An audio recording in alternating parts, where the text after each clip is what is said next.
जिसको चीन चीन कहते हैं, ये चीन थोड़े है भाई। इस चीन पर एक पैशाचिक कब्जा है। किसका? तो क्यों नहीं हम पुनः कहते हैं, अरे भाई टैक्स बाकी है, भेजो।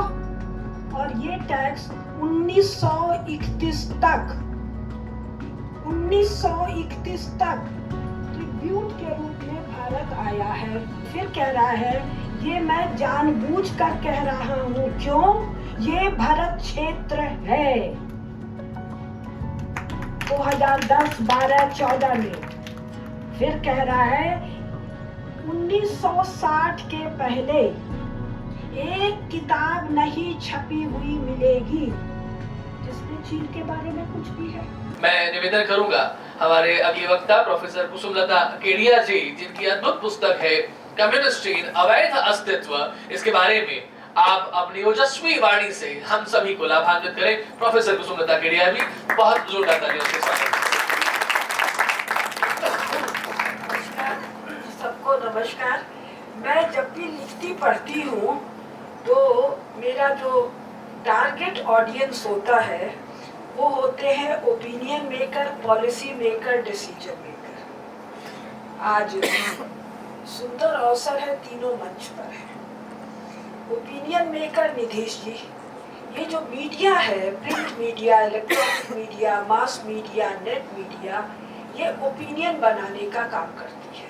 और अभी तक लंबे समय तक, जब तक ये सोशल मीडिया हमारे पास नहीं था, राष्ट्र विरोधी शक्तियों के हाथ में, धर्म विरोधी शक्तियों के हाथ में ओपिनियन मेकिंग का पूरा कंट्रोल था। उसमें पूरा का मतलब पूरा नहीं, 70%, 80%, 85%, बाकी लोग भी काम कर रहे थे। लेकिन सोशल मीडिया के आने के बाद ये बहुत बड़ा एक रास्ता मिला। और 2014 में जब से श्री नरेंद्र मोदी जी आए हैं, भाजपा की सरकार आई है बहुमत की, तब से ओपिनियन मेकिंग राष्ट्रवादियों के हाथ में बड़े रूप में आया। तो निधीश गोयल जी हैं, इनसे मेरा परिचय हुआ तो इन्होंने बताया किसी ने कि जम्बू टॉक, तो हमको लगा इनको कुछ पता थोड़ी होगा। तो हमने पूछा जम्बू माने क्या? तो बोले कि जम्बू द्वीप। हमको लगा मेरे अलावा भी कोई है जो जम्बू द्वीप की बात करता है। तो इसके बाद इनके चैनल से बहुत कहा, सुना, लिखा, चीन पर बहुत भाषण आए। दूसरा जो मेरा टारगेट ऑडियंस होता था वो होते थे पॉलिसी मेकर्स। तो दो भैया लोग के रूप में भारत सरकार स्वयं यहाँ प्रतिनिधित्व कर रही है। अगर इनके समझ में बात आता है तो माने हमारा काम पूरा हो गया। मैं ये मान के ये बोल रही हूँ कि किसके लिए हमको लिखना, पढ़ना, बोलना चाहिए। और तीसरा डिसीजन मेकर्स, जो राष्ट्र में निर्णय लेते हैं। तो मुझे स्वात रंजन जी के रूप में पूजनीय सुदर्शन जी दिख रहे हैं। जब मैं छोटी सी थी, थोड़ी बेवकूफ़ सी थी, लिख पढ़ के अपने को बहुत काबिल मानती थी, तब बौद्धिक प्रमुख के रूप में पूजनीय सुदर्शन जी घर आया करते थे मेरे पास।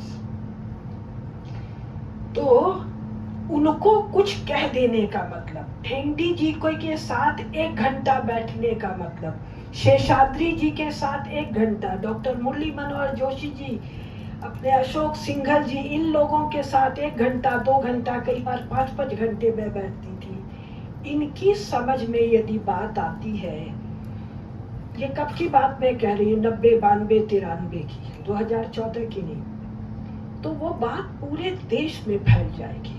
और केवल पूरे देश में नहीं फैलेगी, पूरे विश्व में दोज हु मैटर वो उस बात को सुनते हैं। मैं 93 में इंग्लैंड गई तो मैंने नानाजी देशमुख और डॉक्टर जोशी को कहा, डॉक्टर साहब आप लोग बतियाते रहते हैं भारत जगत गुरु होगा, तो पूरा भारत थोड़े जाएगा, हम जा रहे हैं, हम पढ़ा लिखा के आ जाएंगे, तो मेरे लिए वहाँ उचित व्यवस्था करवा दीजिएगा। तब चमन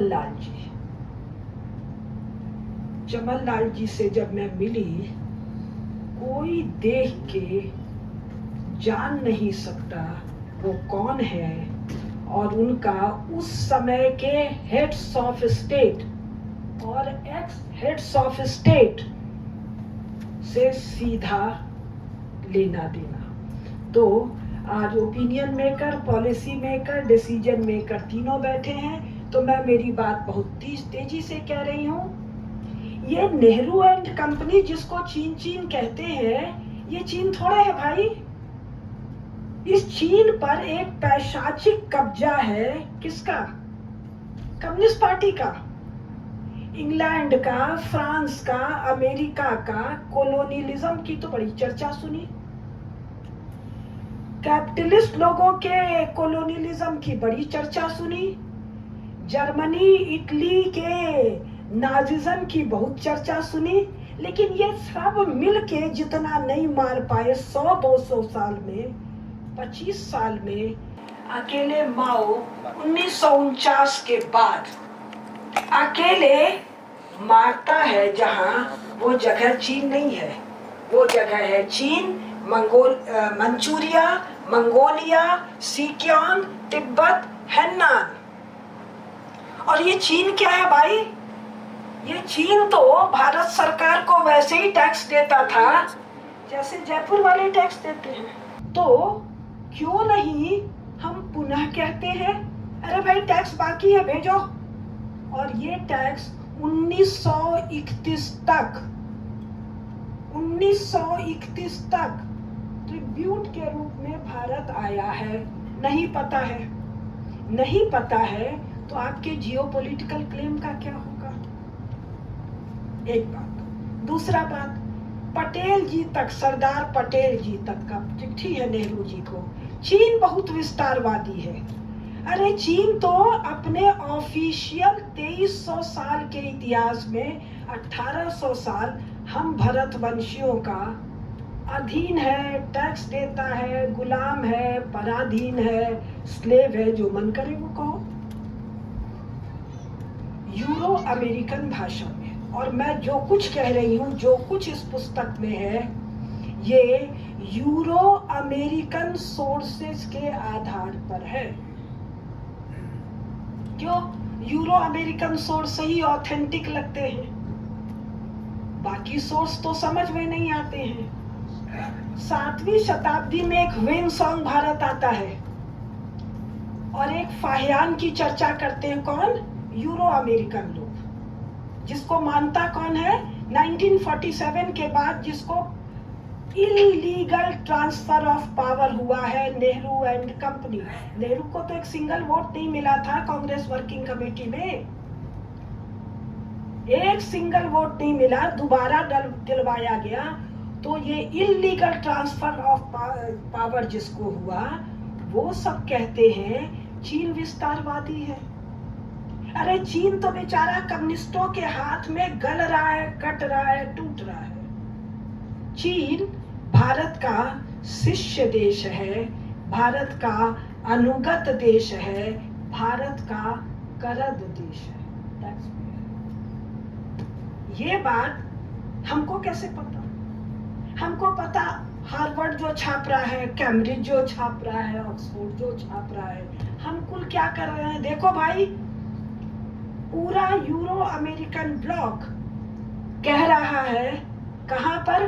पब्लिक डोमेन में जो पुस्तकें छप के आ रही हैं, उनमें मेरी पहुंच उन्हीं तक है।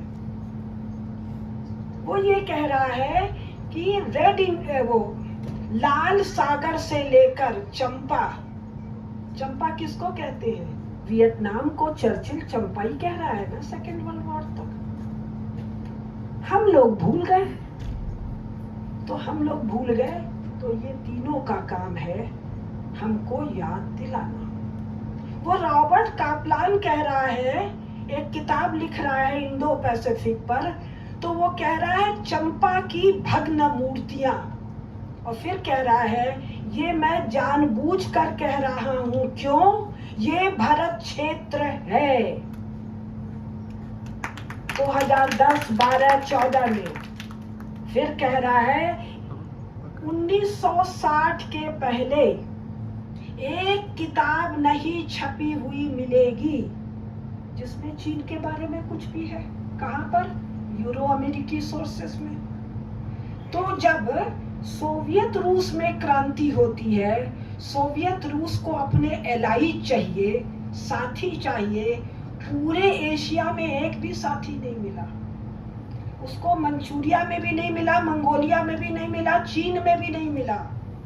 चीन के कुछ लंपट मार्जिन के, जिसको ये सर्वहारा, प्रोलिटेरियत, अंग्रेजी में परिया क्लास कहते हैं, अस्पृश्य हैं, केवल वो स्टालिन को मिले।